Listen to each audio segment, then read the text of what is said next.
Hi friends, junk foods ತಿನ್ನೋದಕ್ಕೆ ಪ್ರಪಂಚವ್ಯಾಪ್ತವಾಗಿ ಜನರು ತುಂಬಾ ಇಷ್ಟಪಡ್ತಾರೆ. Samosa, burger, pizza, momos, noodles ಈ ರೀತಿ ಎಷ್ಟೋ ಇವೆ. ಎಲ್ಲದರಲ್ಲೂ ಇರುವುದು ಮೈದಾ ಹಿಟ್ಟು. ಮನೆಗಳಲ್ಲಿ ಬಳಸುವ ಹಲವಾರು ಅಡುಗೆಗಳಲ್ಲಿ ಮೈದಾ ಬಳಕೆ ತುಂಬಾ ಕಾಲದಿಂದಲೂ ಇದೆ. ಇನ್ನು ಹೊರಗೆ ಬೇಕರಿ ಮತ್ತು ಅಂಗಡಿಗಳಲ್ಲಿ ನೋಡಿಕೊಂಡ್ರೆ ಮೈದಾಯಿಂದ ತಯಾರಿಸಿದ ಸ್ವೀಟ್ಸ್ ಲೆಕ್ಕಕ್ಕೆ ಇಲ್ಲ. ನಾವು ಈ ವಿಡಿಯೋದಲ್ಲಿ ಮೈದಾ ಹಿಟ್ಟಿನ ತಯಾರಿಯ ಬಗ್ಗೆ ಸಂಕ್ಷಿಪ್ತವಾಗಿ ನೋಡೋಣ. ಮೈದಾ ಹಿಟ್ಟು ತಯಾರಿ ಮಾಡುವುದಕ್ಕೆ ಮುಖ್ಯವಾಗಿ ಬೇಕಾಗಿರುವುದು ಗೋಧಿಯಿಂದ ತಯಾರಾದ ಚಪಾತಿಯನ್ನ ತಿನ್ನುವ ನಮಗೆ ಗೋಧಿಯಿಂದಲೇ ಮೈದಾ ಹಿಟ್ಟು ತಯಾರು ಮಾಡ್ತಾರೆ ಅಂತ ಕೇಳ್ತಾ ಇದ್ರೆ ವಿಚಿತ್ರ ಅನಿಸುತ್ತೆ ಅಲ್ವಾ? ಒಂದು ಗೋಧಿ ಬೀಜವನ್ನ ತೆಗೆದುಕೊಳ್ಳಿ.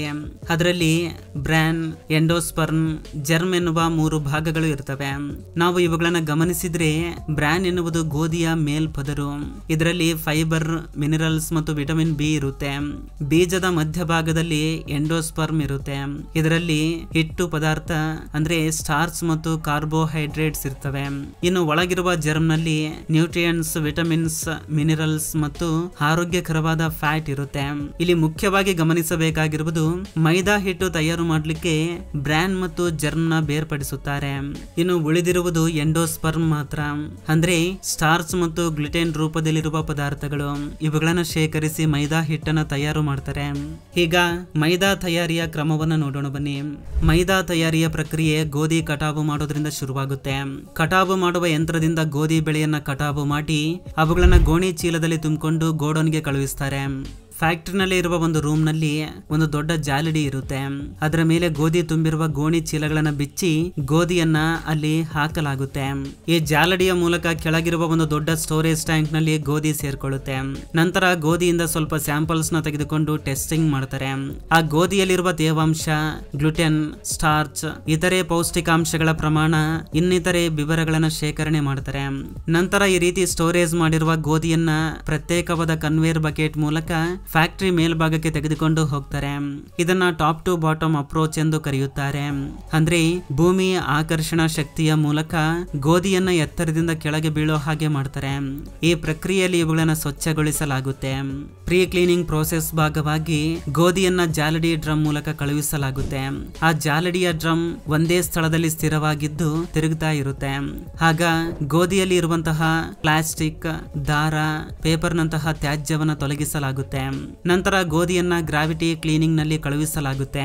ಇದರಲ್ಲಿ ಒಂದರ ಮೇಲೆ ಮತ್ತೊಂದರಂತೆ ಜಾಲಡಿಗಳನ್ನ ಅಳವಡಿಸಲಾಗಿರುತ್ತೆ. ಅವುಗಳ ಮೇಲೆ ಗೋಧಿ ಬಿದ್ದಂತೆ ಆ ಪ್ರಕ್ರಿಯೆಯಲ್ಲಿ ಗೋಧಿಯ ಜೊತೆಗಿರುವ ಬೇರೆ ತ್ಯಾಜ್ಯಗಳು, ಕಸ, ಕಡ್ಡಿ ಬೇರ್ಪಡಿಸಲಾಗುತ್ತೆ. ಆ ನಂತರ ಗೋಧಿ ಒಂದು ಫ್ಲೋ ಬ್ಯಾಲೆನ್ಸರ್ ಮೂಲಕ ಹೋಗ್ತವೆ. ಇಲ್ಲಿ ಒಂದು ಸ್ಟೋರೇಜ್ ಟ್ಯಾಂಕ್ ನ ಅಳವಡಿಸಲಾಗಿರುತ್ತೆ. ಇದು ಗೋಧಿಯನ್ನ ಒಂದು ರಾಶಿಯಂತೆ ಅಲ್ಲದೆ ನಿಧಾನವಾಗಿ ಹೋಗುವಂತೆ ನಿಯಂತ್ರಿಸುತ್ತೆ. ಇಲ್ಲಿ ಈ ಗೋಧಿಯನ್ನ ಮ್ಯಾಗ್ನೆಟಿಕ್ ಡಿಸ್ಟೋನರ್ ಮೂಲಕ ಕಳುಹಿಸ್ತಾರೆ. ಇದರಲ್ಲಿ ಎಲೆಕ್ಟ್ರೋಮ್ಯಾಗ್ನೆಟಿಕ್ ವಸ್ತು ಇರುತ್ತೆ.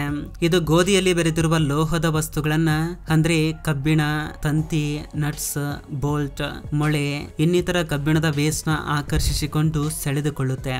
ಗೋಧಿಯನ್ನ ಸ್ವಚ್ಛಗೊಳಿಸುವ ಒಂದು ಪ್ರಕ್ರಿಯೆ ಇದು. ಈ ರೀತಿ ಸ್ವಚ್ಛಗೊಳಿಸಿರುವ ಗೋಧಿಯನ್ನ ವೈಬ್ರೋ ಡಿಸ್ಟೋನರ್ ನಲ್ಲಿ ಹಾಕ್ತಾರೆ. ಇದರಲ್ಲಿ ಕದಲುವ ಜಾಲಡಿ ಇರುತ್ತೆ. ಇದು ತೀವ್ರ ಗತಿಯಲ್ಲಿ ಅಲುಗಾಡ್ತಾ ಇರುತ್ತೆ.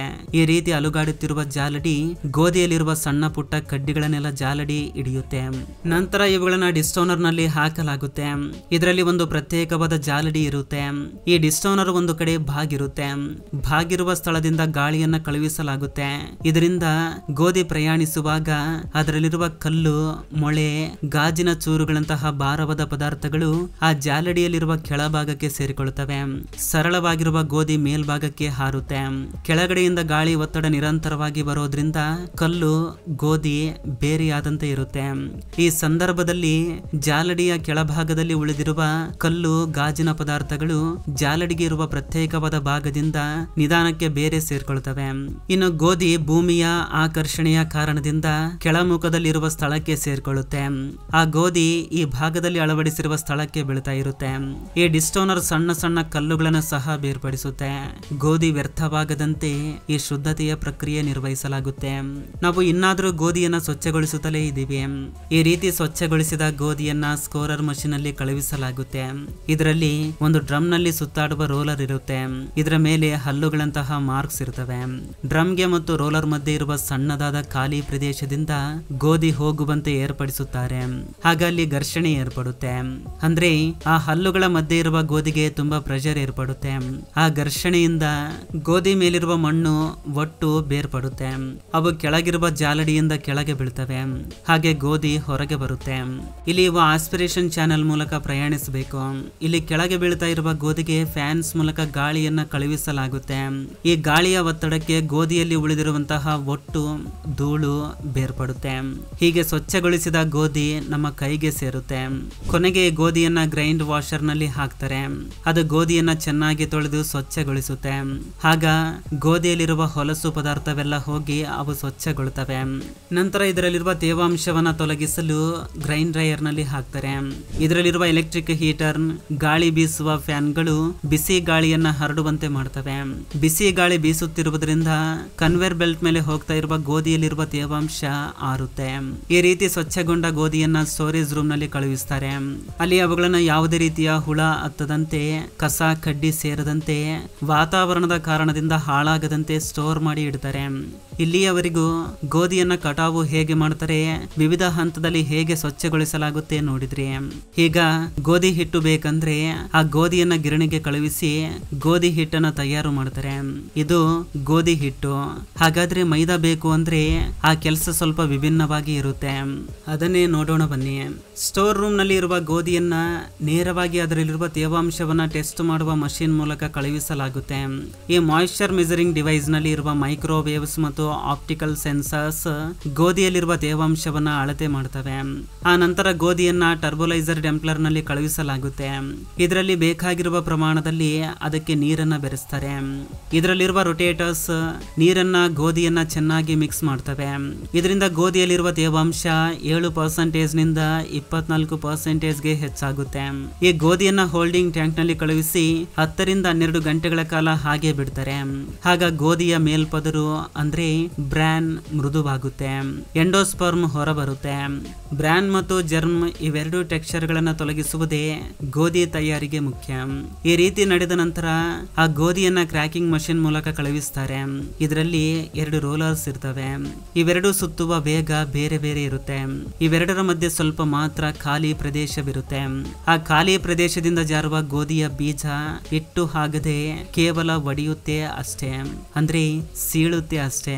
ಈ ರೀತಿ ಬ್ರ್ಯಾನ್, ಜರ್ಮ್, ಎಂಡೋಸ್ಪರ್ಮ್ ಬೇರ್ಪಡ್ತವೆ. ಈ ರೀತಿ ಸೀಳಿದ ಗೋಧಿ ಕೆಳಗೆ ಜಾರುತ್ತೆ. ಈ ರೀತಿ ಗೋಧಿಯ ಬೀಜಗಳನ್ನ ಕ್ರ್ಯಾಕಿಂಗ್ ಮಿಲ್ ನಲ್ಲಿ ಕೇವಲ ಸೀಳುವಂತೆ ಮಾಡ್ತಾರೆ. ಈ ಮಿಶ್ರಣವನ್ನ ಪ್ಯೂರಿಫೈಯರ್ ಮೂಲಕ ಕಳುಹಿಸ್ತಾರೆ. ಇದರಲ್ಲಿ ಸಾಲಾಗಿ ಸಮಾನಾಂತರವಾಗಿ ಜೋಡಿಸಿರುವ ವಿವಿಧ ಸೈಜ್ ನ ಜಾಲಡಿಗಳು ಇರ್ತವೆ. ಈ ರೀತಿ ಸೀಳಿದ ಗೋಧಿಯ ಮಿಶ್ರಣ ಈ ಜಾಲಡಿಯ ಮೇಲೆ ನಿಧಾನವಾಗಿ ಹರಡುವಂತೆ ಮಾಡ್ತಾರೆ. ಯಂತ್ರದ ಕೆಳಭಾಗದಿಂದ ಬಿಸಿ ಗಾಳಿ ಮೇಲಕ್ಕೆ ಬರುತ್ತೆ. ಗೋಧಿಯ ಈ ಮಿಶ್ರಣದಲ್ಲಿರುವ ಬ್ರ್ಯಾನ್ ಮತ್ತು ಜರ್ಮ್ ಹಗುರವಾಗಿರೋದ್ರಿಂದ ಅವು ಮಿಶ್ರಣದ ಮೇಲ್ಭಾಗಕ್ಕೆ ಸೇರ್ಕೊಳ್ತವೆ. ಅಂದ್ರೆ ಈ ಗೋಧಿಯ ಮಿಶ್ರಣವನ್ನ ಗಾಳಿಯಿಂದ ಬೇರ್ಪಡಿಸ್ತಾರೆ ಅಂತ ಅರ್ಥ. ಇದಕ್ಕೆ ಫಲಿತವಾಗಿ ಭಾರವಾಗಿರುವ ಎಂಡೋಸ್ಪರ್ಮ್ ಕೆಳಗಿನ ಭಾಗಕ್ಕೆ ಸೇರ್ಕೊಳ್ಳುತ್ತೆ. ಅದೇ ಸಮಯದಲ್ಲಿ ಅಲ್ಲಿ ಬರ್ತಾ ಇರುವ ಬಿಸಿ ಗಾಳಿಯಿಂದ ಎಂಡೋಸ್ಪರ್ಮ್ ನಲ್ಲಿ ಇರುವ ತೇವಾಂಶ ನಾಶವಾಗಿ ಪುಡಿ ಪುಡಿ ಆಗುತ್ತೆ. ಈ ಕದಲುವ ಪಾತ್ರೆಯಲ್ಲಿರುವ ಎಂಡೋಸ್ಪರ್ಮ್ಸ್ ಕೆಳಗಿರುವ ಪಾತ್ರೆಯಲ್ಲಿ ಸೇರ್ಕೊಳ್ತವೆ. ಬ್ರ್ಯಾನ್ ಮತ್ತು ಜರ್ಮ್ ಬೇರೆ ಸ್ಥಳದಿಂದ ಬೇರ್ಪಡಿಸುತ್ತಾರೆ. ಈ ಬ್ರ್ಯಾನ್ ಮತ್ತು ಜರ್ಮ್ ಮಿಶ್ರಣವನ್ನ ಗಿರಣಿಗೆ ಕಳುಹಿಸ್ತಾರೆ. ಈಗ ಕೆಳಗಿರುವ ಪಾತ್ರೆಯಲ್ಲಿ ಸೇರಿದ ಎಂಡೋಸ್ಪರ್ಮ್ ಇದೆಯಲ್ವಾ, ಇದನ್ನ ಸೆಮೋಲಿನಾ ಅಥವಾ ಸುಜಿಯಾ ಅಂತ ಕರೀತಾರೆ. ಅಂದ್ರೆ ಬೇರೇನೂ ಅಲ್ಲ, ರವಾ. ನಾವೆಲ್ಲರೂ ಹಲ್ವಾ ಮತ್ತು ಉಪ್ಮಾ ಮಾಡ್ಕೊಳ್ಳೋದು ಈ ರವೆಯಿಂದಲೇ. ಇಷ್ಟಕ್ಕೂ ನಮಗೆ ಮೈದಾ ಬೇಕಲ್ವಾ ಅಂತ ಹೇಳ್ತೀರಾ. ಈಗ ಈ ರವೆಯನ್ನ ರೋಲರ್ ಮಷೀನ್ ಅಲ್ಲಿ ಕಳುಹಿಸಿ ಮೈದಾ ಹಿಟ್ಟಾಗಿ ಬದಲಾಯಿಸ್ತಾರೆ. ರೋಲರ್ ಮಿಲ್ ನಲ್ಲಿ ಇರುವ ಫೀಡ್ ರೋಲರ್ ಸಹಾಯದಿಂದ ಸಮಾನಾಂತರವಾಗಿ ಅಳವಡಿಸಿ ಗ್ರೈಂಡಿಂಗ್ ರೋಲರ್ ಮೂಲಕ ಕಳುಹಿಸಿ ಹಿಟ್ಟನ್ನ ತಯಾರು ಮಾಡ್ತಾರೆ. ಗಿರಣಿಯಲ್ಲಿ ಹೇಗೆ ಹಿಟ್ಟು ಹಾಕ್ತಾರೆ ಹಾಗೆ ಇದು ಸಹ ರವೆಯನ್ನ ಹಿಟ್ಟಾಗಿಸುತ್ತೆ. ಆದ್ರೆ ಈ ಹಿಟ್ಟನ್ನ ಇನ್ನೂ ಮೃದುವಾಗಿ ಸ್ಮೂತ್ ಆಗಿ ಮಾಡ್ಲಿಕ್ಕೆ ಸಾಲಾಗಿ ಅಳವಡಿಸಿದ ಹಲವಾರು ರೋಲರ್ಸ್ ಯಂತ್ರಗಳ ಮೂಲಕ ಈ ಹಿಟ್ಟನ್ನ ಕಳುಹಿಸಲಾಗುತ್ತೆ. ಪ್ರತಿ ಹಂತದಲ್ಲಿ ಅದು ಮತ್ತಷ್ಟು ಮೃದುವಾಗುತ್ತಾ ಕೊನೆಗೆ ತುಂಬಾ ಮೃದುವಾಗಿರುವ ಮೈದಾ ಹಿಟ್ಟಿನಂತೆ ತಯಾರಾಗುತ್ತೆ. ಆ ಸಮಯದಲ್ಲಿ ಹಿಟ್ಟಿನ ಕಣಗಳು 200 ಮೈಕ್ರಾನ್ಗಿಂತ ಕಡಿಮೆ ಪ್ರಮಾಣಕ್ಕೆ ಮೃದುವಾಗದಂತೆ ನೋಡ್ಕೊಳ್ತಾರೆ. ಈ ರೀತಿ ಮೃದುವಾದ ಮೈದಾ ಹಿಟ್ಟನ್ನ ಫ್ಲೇಮ್ ಶಿಫ್ಟರ್ ನಲ್ಲಿ ಕಳುಹಿಸ್ತಾರೆ. ಇದರಲ್ಲಿ ಒಂದರ ಮೇಲೆ ಮತ್ತೊಂದರಂತೆ ಅತ್ಯಂತ ಸಣ್ಣದಾದ ಜಾಲರಿಗಳನ್ನ ಒಂದು ಡಬ್ಬಿಯಲ್ಲಿ ಜೋಡಿಸಿರ್ತಾರೆ. ಈ ರೀತಿ ಜೋಡಿಸಿದ ಎಷ್ಟೋ ಡಬ್ಬೆಗಳು ಈ ಟ್ರಾನ್ಸಿಸ್ಟರ್ ನಲ್ಲಿ ಫ್ಲೇಮ್ ಶಿಫ್ಟರ್ ನಲ್ಲಿ ಇರ್ತವೆ.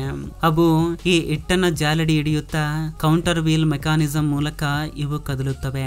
ಈ ಫ್ಲೇಮ್ ಶಿಫ್ಟರ್ ನಲ್ಲಿ ಅಂದ್ರೆ ಮೇಲ್ಭಾಗದಲ್ಲಿ ಮೃದುವಾಗಿ ಮಾಡಿದ ಸೆಮೋಲಿನವನ್ನ ಬೇರ್ಪಡಿಸುತ್ತೆ. ಈ ರೀತಿ ಮೇಲಿಂದ ಕೆಳಕ್ಕೆ ಜಾಲಡಿ ಹಿಡಿಯುತ್ತಾ ಅತ್ಯಂತ ಮೃದುವಾದ ಪುಡಿ ಮಾತ್ರವೇ ಜಾಲಡಿಯಿಂದ ಪ್ರಯಾಣಿಸುತ್ತಾ ಕೆಳಗೆ ಸೇರುತ್ತೆ. ಉಳಿದ ಜೀರ್ಣವಾಗದ ರವೆ ಇರುತ್ತೆ ಅಲ್ವಾ, ಅದನ್ನ ಮತ್ತೆ ರೋಲರ್ ಮಿಲ್ಗೆ ಕಳುಹಿಸ್ತಾರೆ. ಅದನ್ನ ಮತ್ತೆ ಗ್ರೈಂಡಿಂಗ್ ಮಾಡ್ತಾರೆ. ಫ್ಲೇಮ್ ಶಿಫ್ಟರ್ ನಿಂದ ಹೊರಬಂದ ಮೃದುವಾದ ಹಿಟ್ಟಿನ ಕಣಗಳ ಸೈಜ್ 10 ರಿಂದ 100 ಮೈಕ್ರಾನ್ ಮಧ್ಯೆ ಇರುತ್ತೆ. ಇದು ಈ ಮೃದುವಾದ ಹಿಟ್ಟನ್ನ ಮೈದಾ ಎಂದು ಕರೆಯುತ್ತಾರೆ. ಆದ್ರೆ ಈ ಮೈದಾ ನೋಡುವುದಕ್ಕೆ ಪೂರ್ತಿಯಾಗಿ ಬಿಳಿ ಬಣ್ಣದಲ್ಲಿ ಇರುವುದಿಲ್ಲ. ಪುಡಿ ಮಾಡಿದ ಸ್ವಲ್ಪ ಸಮಯದವರೆಗೆ ಇದನ್ನ ಗಾಳಿಗೆ ಬಿಡಬೇಕು. ಆಗ ಅದು ಆಕ್ಸಿಜನ್ ಕಾರಣವಾಗಿ ತನ್ನಿಷ್ಟಕ್ಕೆ ತಾನೇ ಬೆಳಗಾಗುತ್ತೆ. ಆದ್ರೆ ಅಷ್ಟು ಕೂಡ ವೇಟ್ ಮಾಡುವುದಕ್ಕೆ ಕಂಪನಿಗಳು ಬಿಡೋದಿಲ್ಲ. ಸಾಧಾರಣವಾಗಿ ತುಂಬಾ ಕಂಪನಿಗಳು ಮೈದಾ ಹಿಟ್ಟನ್ನ ಬೆಳ್ಳಗಾಗಿಸಲು ಅದರಲ್ಲಿ ಪೆರಾಕ್ಸೈಡ್ ಅಥವಾ ಪೊಟ್ಯಾಷಿಯಂ ಬ್ರೋಮೇಟ್ ನಂತಹ ರಾಸಾಯನಿಕದಿಂದ ಮಿಕ್ಸ್ ಮಾಡ್ತಾರೆ. ಫಲಿತವಾಗಿ ಮೈದಾ ತುಂಬಾ ಬೇಗ ಬೆಳ್ಳಗಾಗುತ್ತೆ. ಇದನ್ನ ಪ್ಯಾಕೆಟ್ ನಲ್ಲಿ ಪ್ಯಾಕ್ ಮಾಡಿ ಮಾರ್ಕೆಟ್ ನಲ್ಲಿ ಮಾರಾಟ ಮಾಡ್ತಾರೆ. ಇದನ್ನ ಗ್ರಾಹಕರು ಖರೀದಿ ಮಾಡಿಕೊಂಡು ತಿನ್ನುತ್ತಾರೆ. ಇದು ಫ್ರೆಂಡ್ಸ್ ಈ ದಿನದ ವಿಡಿಯೋ. ಫ್ರೆಂಡ್ಸ್, ಈ ವಿಡಿಯೋದಿಂದ ಅಟ್ಲೀಸ್ಟ್ 1% ನಾಲೆಜ್ ಆದ್ರೂ ಸಿಕ್ಕಿದ್ರೆ ಈ ವಿಡಿಯೋಗೆ ಒಂದು ಲೈಕ್ ಮಾಡಿ, ಹಾಗೆ ನಿಮ್ಮ ಫ್ರೆಂಡ್ಸ್ಗೂ ಕೂಡ ಶೇರ್ ಮಾಡಿ, ಹಾಗೆ ನಮ್ಮ ಚಾನಲ್ಗೆ ಸಬ್ಸ್ಕ್ರೈಬ್ ಮಾಡಿಕೊಂಡು ಸಪೋರ್ಟ್ ಮಾಡಿ. ಕೊನೆ ತನಕ ನೋಡಿದಕ್ಕೆ ಥ್ಯಾಂಕ್ಸ್ ಫಾರ್ ವಾಚಿಂಗ್.